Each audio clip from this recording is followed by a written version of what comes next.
Boa noite, queridos amigos, queridos irmãos, reunidos conosco aqui na Turquia, especificamente na Capadócia, para mais uma vez estudarmos, procurar reviver a mensagem que Jesus deixou para que todos nós pudéssemos seguir. Não é novidade a gente saber, porque o próprio Jesus fala em João 17 que ele recebeu de Deus a honra de cuidar deste planeta Terra. E recebendo da mão de Deus um planeta de expiação e provas, o projeto de Jesus é devolver esse planeta regenerado.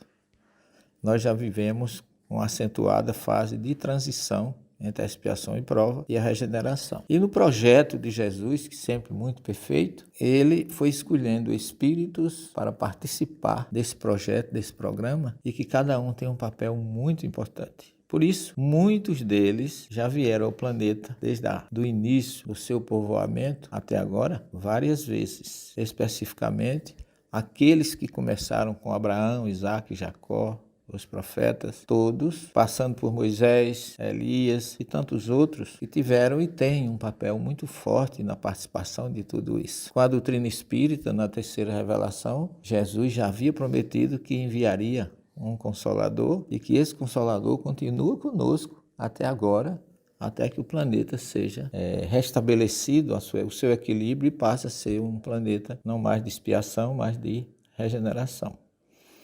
Essa região, que a gente sabe que o cristianismo emigrou ou fugiu, basicamente, de Jerusalém, para essa faixa da Ásia Menor, muito propícia, ele hoje está esvaziado, digamos assim, de figuras ou de pessoas que marcaram a presença do cristianismo nascente. Na categoria, ou no estilo, ou na vibração, ou na forma de ser, esses espíritos foram muito fiéis a Jesus e dedicados à tarefa de amor e de dedicação para que esse projeto aconteça da melhor forma possível. Dentro daqueles que fugiram para essa região, a Capadócia, a gente já viu, desde o primeiro evangelho antes de ontem, que tudo começou em Antioquia, onde eles foram chamados de cristãos, onde o grupo mais específico foi escolhido pelo Espírito, que a gente pode até dizer o Espírito da Verdade, para executarem a missão e o trajeto que nós vamos começar mais especificamente amanhã,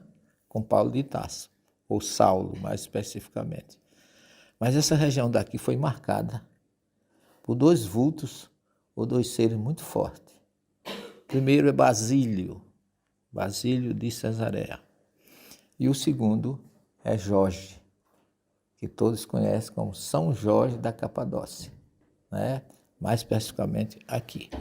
Então, o primeiro, Basílio de Cesareia, ele nasceu naquela cidade onde nós descemos no avião, que chama Kayseri, que é traduzido como Cesareia, e a gente sabe que existiam outras Cesareias. Tem Eusébio de Cesareia daqui, mas tem Eusébio de Cesareia de lá, que é um patrístico, um historiador, vamos dizer assim, um grande teólogo que escreveu obras como toda a história assim, dos pais da igreja. Porque eu não sei se vocês sabem, existe uma divisão dos discípulos de Jesus que se tornaram apóstolos, que viveram com Jesus, que foram aqueles que, como discípulos, conviveram com ele. Mas teve sucessores que foram discípulos dos apóstolos que não conviveram com Jesus. A gente vai conhecer um lá muito forte em Esmirna, que é Policarpo.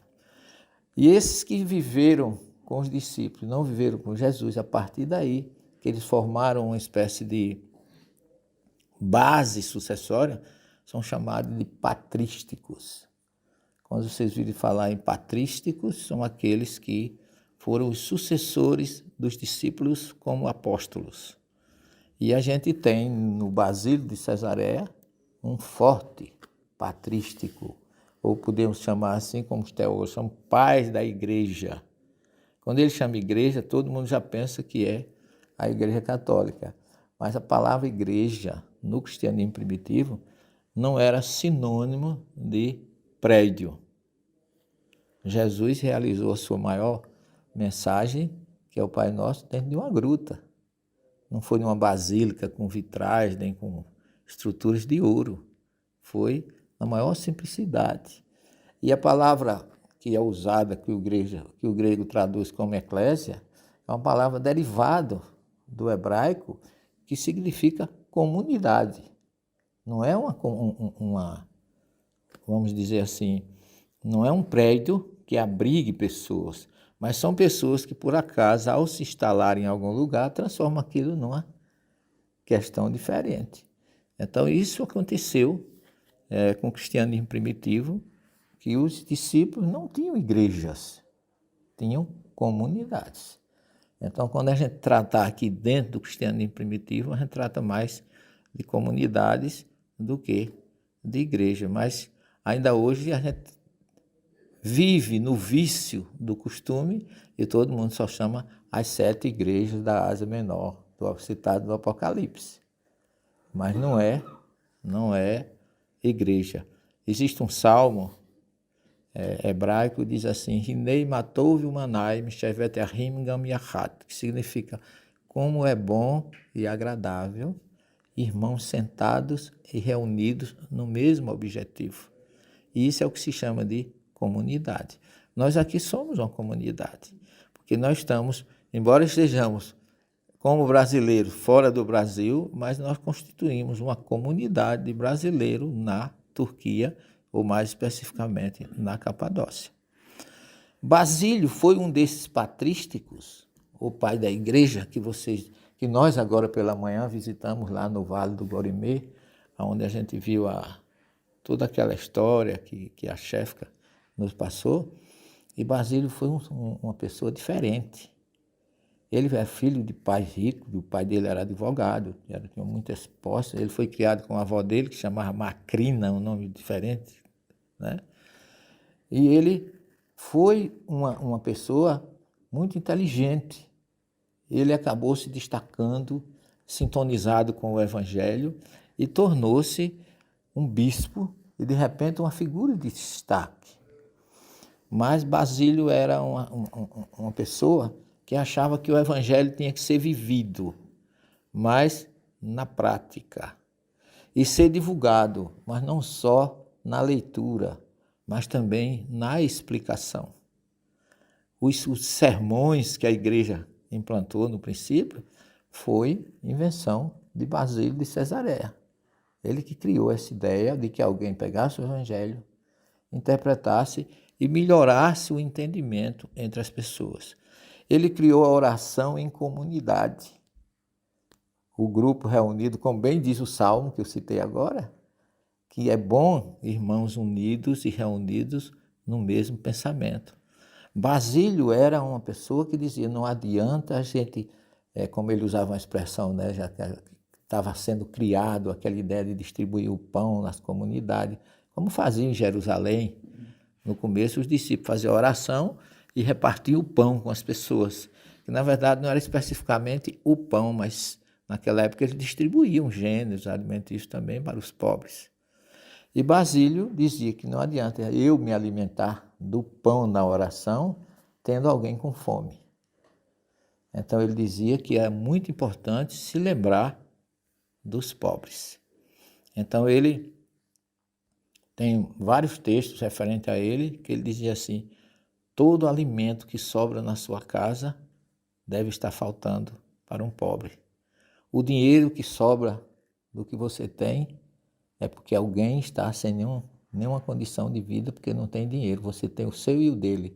Isso é muito judaico, viu? Porque quando o judeu dá esmola, vamos dizer assim, ele diz que ele não está fazendo nenhuma caridade. Ele está seguindo o que Deus diz na Torá. Que ele diz assim, que Deus dá indistintamente para todos. Se está alguém sem ter, está havendo uma injustiça. Então, praticar a caridade material é um ato de justiça, distribuir aquilo, não é aquilo que nos sobra, mas aquilo que a gente tem a mais das nossas necessidades, deveríamos naturalmente, segundo a filosofia judaica, distribuir. Então, o desapego ao material é um ato de justiça, não é caridade. Dar uma esmola, distribuir uma cesta básica, não é o importante, não é a cesta que você distribui. O que você está fazendo ali é dizendo para aquele que recebe que ele é importante para você, Você se lembrou dele. Não é a quantidade que você deu, nem o que você deu. É o recado espiritual que tem por trás dessa distribuição da cesta básica. E Basílio tinha essa preocupação de que as pessoas precisavam ser alimentadas. A mensagem do Cristo tinha que chegar aos mais, porque na época dele já não se tinha o conhecimento que se tem hoje. Para vocês terem uma ideia, quando Jesus pregava na Galiléia, ele pregava na multidão que ouvia, tinha no mínimo 85% de analfabeto. Então as pessoas não tinham acesso à leitura. É tanto que o Apocalipse diz assim: bem-aventurado aquele que lê e aquele que dita a mensagem desse livro. Porque muitas pessoas não sabiam ler e eles iam para as praças ler para os analfabetos, porque nem todos tinham a mensagem. Então, Basílio estava exatamente sintonizado com toda essa preocupação. E a forma como ele agiu aqui na Capadócia, eu particularmente, eu sinto que pode ter sido já os primeiros, depois dos discípulos deles, que reencarnaram aqui com a mesma obrigação, com a mesma sintonia de levar adiante a mensagem do Cristo. Então é uma pessoa, foi um patrício que marcou presença. Aonde você chega, ele é considerado um dos patriarcas da Capadócia, é Basílio. Tem Basílio, tem Gregório de Nissa, que era irmão dele, que nasceu em Nazianzene, que era um grande também, uma pessoa de muito destaque dentro da teologia primitiva. Então é um ser que eu aconselho vocês, na obra Eusébio de Cesareia, sobre a igreja, os pais da igreja têm a história dele muito bem narrada, inclusive. Nós temos uma obra também que a gente trouxe um resumo, depois eu vou dizer para vocês, que tem mais ou menos tudo isso que a gente está falando. E a outra figura que eu queria resumir para vocês rapidamente é Jorge da Capadócia. Não sei se vocês sabem, mas Jorge ele foi um soldado, né? E que na época da perseguição ao cristianismo, ele ficou do lado dos cristãos, não aceitou a imposição romana e foi sacrificado, porque ele era alguém que sintonizava também com a mensagem de Jesus. E você sabe, Jesus escolhe, de onde menos se espera, do meio, às vezes, de um adversário, sai um grande defensor da sua mensagem. E Jorge era filho de mãe judia, não sei se vocês sabem disso, era judeu, mesmo nascendo, porque não há uma unidade dizendo do nascimento dele, se ele era romano, que ele serviu ao exército romano, ou se ele era judeu. Mas pela história, o próprio Constantino, quando Jorge morreu, depois que ele nasceu por volta do ano 300, ele nasceu antes até de Basílio, mas ele morreu ali antes do ano 400, né, nas perseguições. Então ele foi enterrado na região de Lido. Você já ouviu falar, Márcia, nessa região? Lido. Lido é uma região que fica exatamente onde a gente desembarca em Israel. É ali em torno do aeroporto de Tel Aviv. E Jorge está enterrado ali. Tem uma igreja, inclusive eu vou procurar uma nossa guia de Israel para a gente ver a possibilidade, pelo menos, passar e visitar.